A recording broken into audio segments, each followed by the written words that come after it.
What if most of the stress in your life comes from trying to control things that were literally never under your control to begin with? Welcome to this explainer for the Discovery Room. Today, we're taking a pretty fascinating, reflective journey deep into the human mind. We're going to explore the hidden architecture of our daily anxieties, unpack those silent pressures that weigh us down, and honestly, look at the profound freedom that comes from finally understanding how our brains actually process this totally unpredictable world we live in. Picture it for a second. The rushing traffic, the relentless pinging of social media notifications, the absolutely volatile news cycles, and, well, the totally unpredictable nature of other people. We spend so much of our precious mental energy gripping the steering wheel of life, right? Desperately trying to dictate the outcomes of these things. But to truly get why we do this, we actually have to look past our psychology and look straight into our biology. Okay, let's dive into this.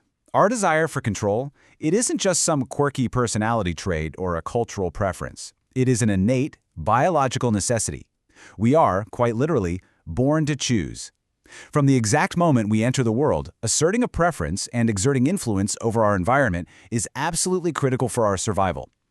Studies show that even 4-month-old infants show visible, measurable distress when their ability to trigger a learned response is taken away.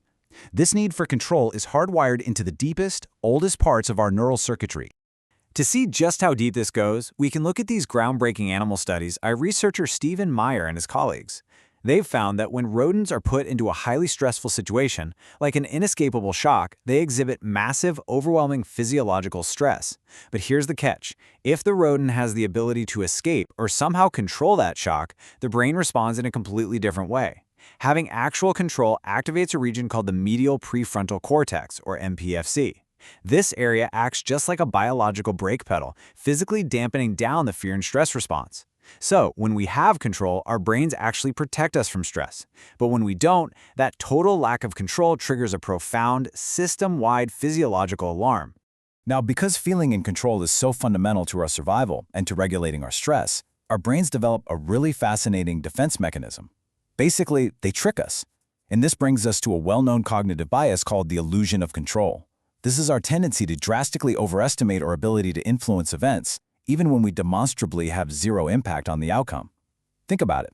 When we're thrust into chaotic, high-stakes, or super-competitive situations, our brains are desperately craving that MPFC stress buffering effect we just talked about.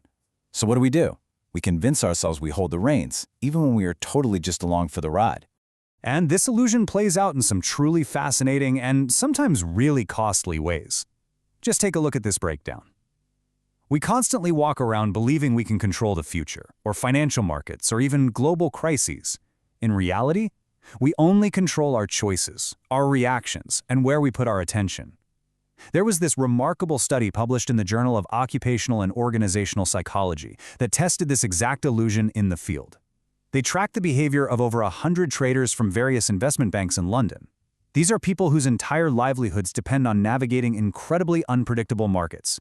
And the researchers found something mind-blowing. The traders who most heavily bought into this illusion of control, the ones who were absolutely convinced they could predict and tame the random fluctuations of the market, they actually earned less money. Their blind spot to their own lack of control totally compromised their effectiveness.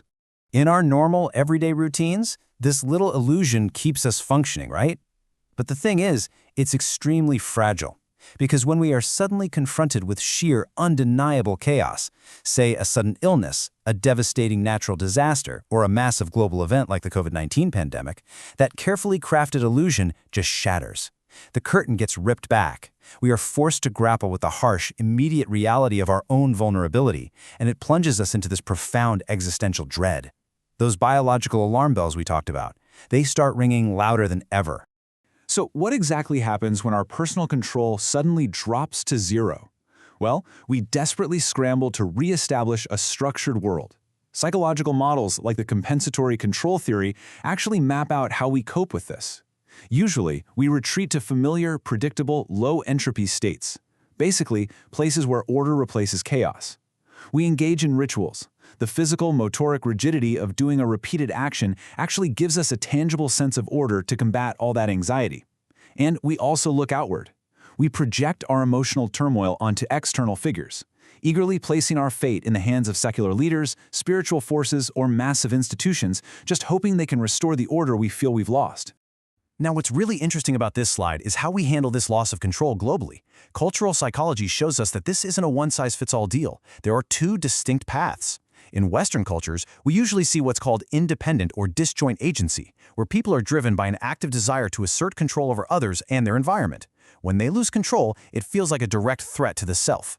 But in many non-Western cultures, we see interdependent or conjoint agency.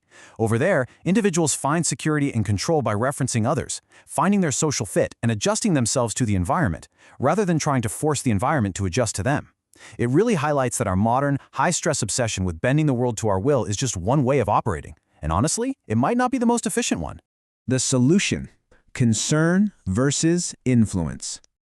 So if wrestling with the uncontrollable is just this massive biological trap, how do we actually escape it? And this brilliantly illustrates our way out. We turn to the framework of Stephen Covey. Covey divides our world into two concentric circles, the circle of concern and the circle of influence. It's essentially a visual map of where our mental energy goes every single day. The outer circle represents everything we care deeply about but cannot directly control. The inner circle represents the things we actually have the tangible power to change. Mentally resilient people navigate the world by meticulously choosing which of these two circles gets their attention. Let's zoom in on the circle of concern for a second. This includes massive things like the state of the economy, global warming, shifting societal attitudes, the high-level decisions of the organization you work for, or, even just how terribly other people drive their cars on your morning commute. Covey observed that reactive people focus almost all of their energy right here, out in this outer ring. And the result? They maintain a constant attitude of victimization and blame. They're perpetually stressed out because they're pouring their finite biological resources into an area where they literally have zero actual leverage. Honestly, agonizing over the circle of concern is the exact psychological equivalent of shouting at the television during a sports match.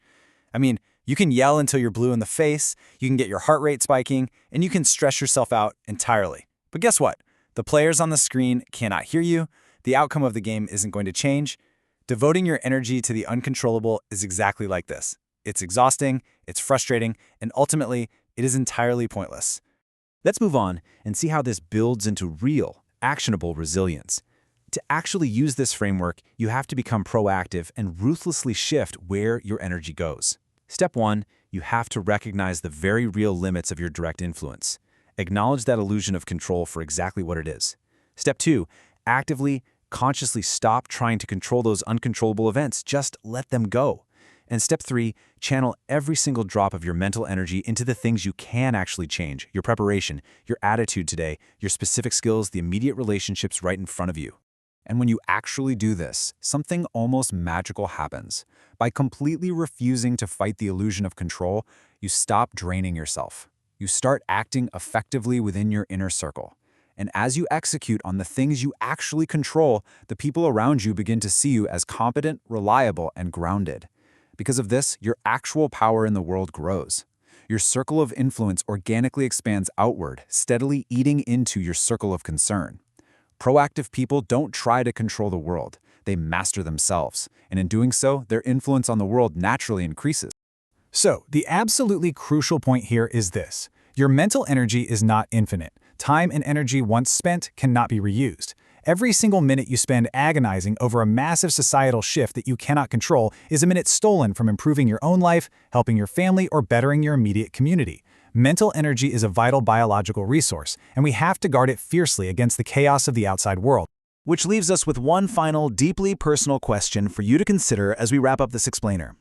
Look at the anxieties currently sitting on your own shoulders right now. Really look at them. How many of them belong in that outer circle?